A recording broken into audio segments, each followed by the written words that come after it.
Thank you so much for joining me on the World Vegan Travel podcast. Hi, thank you so much for having me. I'm excited to be here.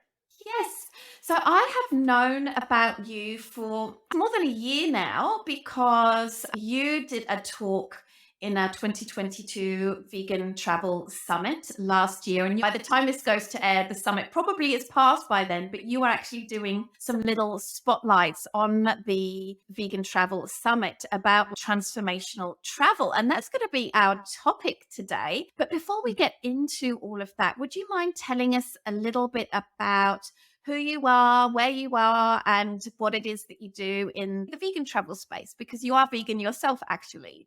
Yeah, absolutely. So I am based in Toronto, Canada, and that's where I grew up. So born and raised here. My business is called Your Travel Analyst. So I come with a educational background in the travel industry. And in Your Travel Analyst, we do business to business work with travel businesses, especially travel disruptors. So people who are really challenging the norm of the travel industry. And I support these kinds of businesses in a research and writing capacity and project capacity as well, like books, courses, presentations, things of that nature. And I do a lot of work where I draw inspiration from other industries. So philosophy, psychology, science, art, history, to really bring in a well rounded and creative aspect. Wow, that's really big picture stuff. Yeah, for sure. Yeah, it's a little bit different. Awesome. And you've been vegan for a while now, is that right? I have. It'll be 6 years this April. Prior to that, I was vegetarian for 13 years. Okay, very similar to my story. I was vegetarian for a long time before I was vegan too. Oh, Okay. All right. So the topic of this podcast is like how we can meaningfully elevate our travels, but I'd love to understand a little bit more about transformational travel and what that actually is, because I think it will be a new term to a lot of people. I've certainly been seeing it popping up in about the past year or so. So for those people that aren't familiar, would you be able to talk a little bit about it, please? yeah. So transformational travel is a word that I think is floating around the travel space a lot these days. And I think there are a lot of interpretations of what it means. I was certified by the Transformational Travel Council in their Transformational Travel Design Program. And so the idea behind this concept is that travel is this really powerful tool that can help us as individuals. So it kind of relies on these three pillars of self, others, and the planet at large. So it's really understanding that travel is this holistic, interconnected experience where everything and everyone is affected by it in some way. So it can be this really powerful experience in that it can help us grow as individuals. It can create positive economic opportunities for the places we visit. And it can also be a conduit for powerful change within the planet as a whole. So it's really just coming from a place thinking about our travels more thoughtfully and more the why and how as opposed to the where and what. So kind of shifting the focus from the logistics more into why do we want to get away? How can we be ambassadors for change? It sounds really intense and intimidating for a lot of people, but I think that if we start small and with just challenging ourselves and our preconceptions, that can be a good place to start. Okay, fantastic. Thank you. So basically, you're advocating for a big change in the travel industry as a whole. What is it about the travel industry that you think needs changing, actually? Yeah, I think for a long time we have treated travel as a retail oriented product. From a business standpoint, of course, that makes sense in terms of making money and things like that. But in terms of the actual experience itself and what travelers are saying they're looking for now in this sort of post pandemic world, people are really looking for more meaningful, quote unquote, authentic, and even research is suggesting different experiences that their family and friends have never heard of. So really taking this on board as travel professionals, whether we're tour operators or we're travel agents, we need to really be thinking about, first of all, from a business standpoint, how are we standing out and what is our unique offer in this space? And also getting our travelers to think differently and think more in depth about what is the outcome? What is the transformation or result they're looking for as a result of traveling? And why is it that travel can offer them this transformation outcome result, etc. I think that this can have a really powerful snowball effect in terms of people's day-to-day lives. If a travel experience is really transformational or powerful for people, the way in which it can impact their mindset and habits and skills and relationships going forward in their day-to-day lives can be really powerful. Yeah, I think that's really helpful information. And on our trips that we do, people often say that the trip can be life-changing. We have many people that write in our WhatsApp groups, thinking about this trip really changed my life. Some people will become really involved in a particular cause that they came across because they were exposed to it during one of our trips, for example, or develop a relationship with somebody that they met on that trip that could change the life of that person they met on that trip, as well as the person on the trip. So I think these things are really interesting and can create more of an impact in the traveler. So how does veganism align with transformational travel? Yeah, I think for a start, people who decide to go vegan already have some of these skills and awareness associated with transformational travel. So they already have a sense of self awareness where they realize and want to learn more about their impact. I think that's really aligned with transformational travel. As I said, it's such an interconnected concept. I also think that just their curiosity and thirst for knowledge and learning more that vegans is, I think, is a really powerful way to also have them engage with the places they visit. That's really important because we've got this foundation of curiosity and coming forth with humility and a desire to learn more about the places we're going and who is it that we're affecting by visiting these places. Because I think a lot of the times in travel, we forget that we are visiting people's backyards in a lot of ways. And it's not just this extractive concept. It's something where we need to be thinking about all of these layers like tourism leakage, like where are our dollars going when we visit a place and things like that. So I think vegans already come with a set of skills and curiosity and personality traits that align really well with transformational and meaningful travel. Absolutely. I'm wondering, what are some of the questions that travelers might ask themselves before even they book on a trip, before they even decide where they're going to go and what it is that they're going to do when they get there? What are some things that people could be thinking about? Yeah, absolutely. It's a great question. One of the things we have to start with is really being honest with ourselves about what we're willing to sacrifice or commit to when we're traveling. A lot of the time, people claim that they want to have these experiences that are sustainable or they want to do good, and really getting to the root of why we want that, I think, is important. People might claim they want to travel responsibly, but they're not prepared for what's involved in that because they've been used to this convenient way of traveling before, right? Is it coming from a place of ego, which sometimes that is the case? Is it coming from a place of genuinely wanting to do good? And what are you willing to sacrifice in terms of your habits, mindset, and ideas in order to travel the way that you want to? So being honest with ourselves, I think, is the first thing about what we're willing to commit to. Then when you're choosing travel providers, so whether that's a tour company or a travel agency, really deciding and determining if your values align with theirs. And in the case of something like responsible travel, not just going on their website and seeing the words responsible or sustainable, but really going deeper and actually ensuring that there is proof behind what they're saying. Because a lot of the time, there's these concepts like greenwashing, where companies will say that they do A, B, and C, but really they don't have any proof to back that up. They're just using these buzzwords because people are attracted to those at this time. So, really doing a bit of homework is important, and continually measuring what you're learning as you go about the place and about what you want to do is important too. So, thinking about in advance of going to a place, thinking about your preconceptions about the place you're visiting. And then when you're on the trip, just taking everything in. When the trip is over, measuring what you learned and using that as a way to ignite conversations with other people and squash any misconceptions. So there are so many ways we can measure the ways in which travel can impact us and change our opinions, mindsets, and habits. These are just a few ways to do that. Yeah, something that we often try to do, and I try to do with my personal travel, but certainly for our travelers as well. We'll give them not homework because that sounds tedious, but we'll invite them to check out some films or some documentary or some books about the country. Sometimes we'll recommend just as a way to get people's background knowledge up a little bit before they go to a destination so that they'll know a little bit more about a country and they'll be able to ask more poignant questions and dig a little bit deeper. And obviously trying to continue doing this when they get home as well. In fact, it's been really lovely. We have a little Rwanda chat from our Rwanda trip that we just did. And of course, we went to Rwanda and we had a lot of conversations during the trip about Diane Fossey and the work that she did with mountain gorillas. I think all of us was not idealizing her, but we put her up on this pedestal about who she was. Without a doubt, she did amazing things to conserve the gorillas, but she was quite a flawed human being who, as we've learned through reading books and documentaries, she was quite flawed in a complex complicated person. Yeah. On that note, you bring up something interesting. I think this is something I talk a lot about as well in my business is this idea of on the ground storytellers and who we are. 'Cause this is something we don't think about a lot as travelers. Okay, here's the tour guide and here's the tour and off we go. And it's an experience for us. Again, this is coming back to this idea of travel being a bit extractive. And it's not necessarily something that we intentionally think about or do on purpose, but it just is the way. And so when we're thinking about storytellers and people on the ground that we're working with or hiring to show us around a place, thinking about who is this person telling these stories, not necessarily qualifications, but what is their tie to these stories that are being told. It's a really good example. There's a couple of companies, one of which is called Invisible Cities, and they run tours that are led by people who have been affected by homelessness. Wow.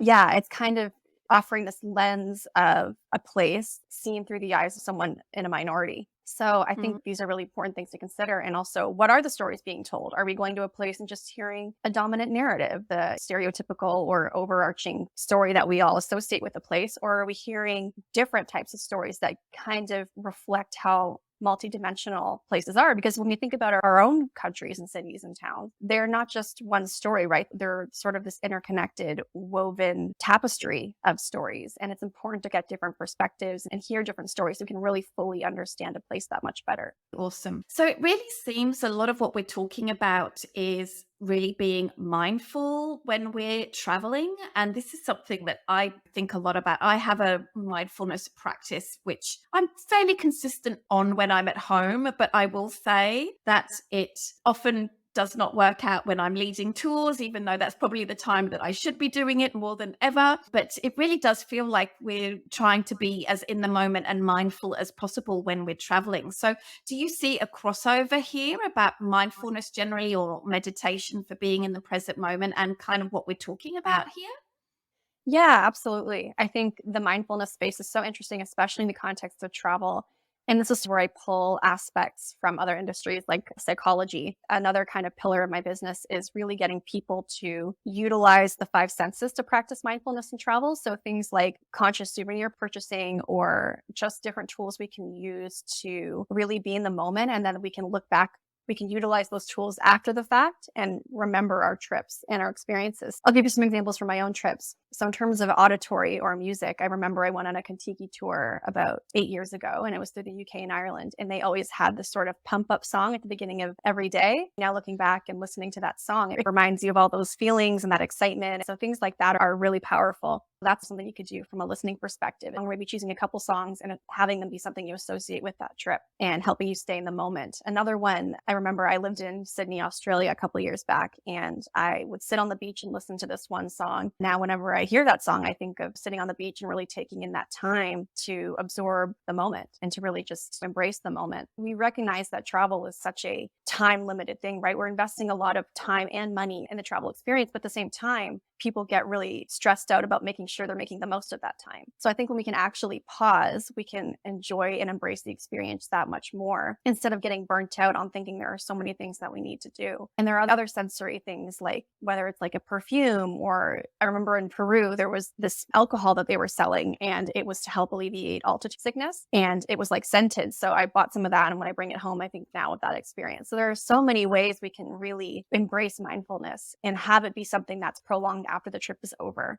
Yeah, that's all fantastic. We did something interesting on our last Cape Town, Botswana trip that I think was really powerful. And basically, we were going out in safari jeeps and we had four jeeps. And I decided to designate one of these jeeps as a mindfulness jeep, which Mm. sounds a little bit strange. And anyone who came into the mindfulness jeep, that of course everyone was welcome, but I was very clear about explaining like what that meant. When we're in this vehicle, we can still ask questions of the guide, but we should try to keep it really low and be mindful about if and when and how you speak to the group or to the guide, and to just keep things really quiet. Try to just be in the present moment as much as possible for when you're seeing these incredible animals, which is amazing to think about. It was an amazing experience because as we were seeing these incredible animal experiences, but because we were quiet, our guide was actually able to hear a very faint,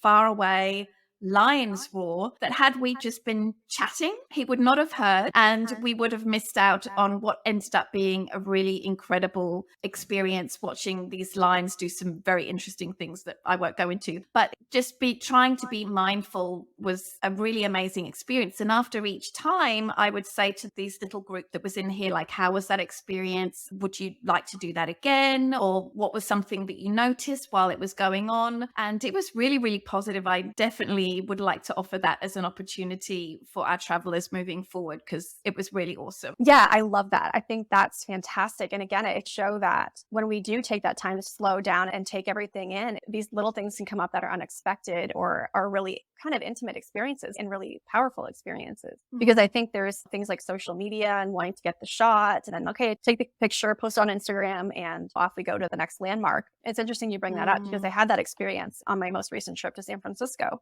California has been really badly affected by statewide flooding. So I was going to San Francisco and anxious about the flooding, and okay, I'll make the most of the experience, but still worried about it a little bit. But I remember landing there on Tuesday and it was actually nice weather. There was no rain at all. We had some sun. It was great. And I remember putting on my running shoes and zipping around the city as fast as I could. Okay, gotta get everything that I want to do before it starts raining again. I remember going up to the painted ladies and looking at them. Some people offered to take my photo. It was a solo trip, so some kind people offered to take my picture. Then I started rushing off to the next spot that I wanted to see. And also the sun was setting, so it was a race against time. I remember stopping halfway on this hill as I walked away from the painted ladies. And I turned around and I looked at them again because I thought to myself, I don't know if I'm ever going to come back here again. This is the only chance I'll get to see them. And I just spent 2 minutes taking the picture and then walking away. So really kind of trying to just take a moment to pause, because there's always going to be time to pause. And it's a matter of whether or not you actually take that time and embrace that time. Because again, I think there's so much pressure around traveling where you want to get everything in and fit everything in. But I think that by trying to squeeze everything in, we can get burnt out and don't fully embrace the experience. It kind of puts a damper on the quality of the experience when we rush around. So I think that there's always time to slow down, and it's just a matter of savoring. Yeah, I agree. There was another experience when we were in the mindfulness Jeep as well, where I just suggested to the group, it was morning, so the birds were going nuts. And I said, let's just be completely silent for 90 seconds and see if we can make out how many birds songs we can actually make out just for 90 seconds. So that's what we did. And we identified lots of birds. And of course, our guides were able to identify all of them just by their song because they're amazing. So several people commented that 90 seconds felt really long. And that's what happens when you're being mindful, is you are in that present moment and it lasts longer because you're actually fully experiencing it. I don't know whether any of the listeners who are listening to this podcast are like, what the heck is all of that mindfulness stuff that they're talking about? I really invite people to go onto Amazon and find the book Finding Peace in a Frantic World by Mark Williams, and just download the opening chapter and just read the first 2 pages. I imagine that if you were to read those 2 pages, you will probably think, yeah, mindfulness is something that I would like to incorporate into my life. And then, of course, you can buy the book. But this was absolutely life-changing for me when I realized this kind of information. And it's helped me in all areas of my life, whether it's travel and working with people and generally keeping a handle on my anxiety and all of these kinds of things. It's really helpful. Yeah, absolutely. And I love that you incorporate that into your experiences, because that just is a perfect example of personalization in the travel space, especially. It's things that aren't even that hard. It's tour operators, travel agents, and people can do to really customize and personalize the experience. These things like offering mindfulness and just different ways for people to fully embrace an experience. And I think that's something that people are really going to gravitate towards, companies that do these kinds of things, because people want these experiences that are really well-rounded and personalized.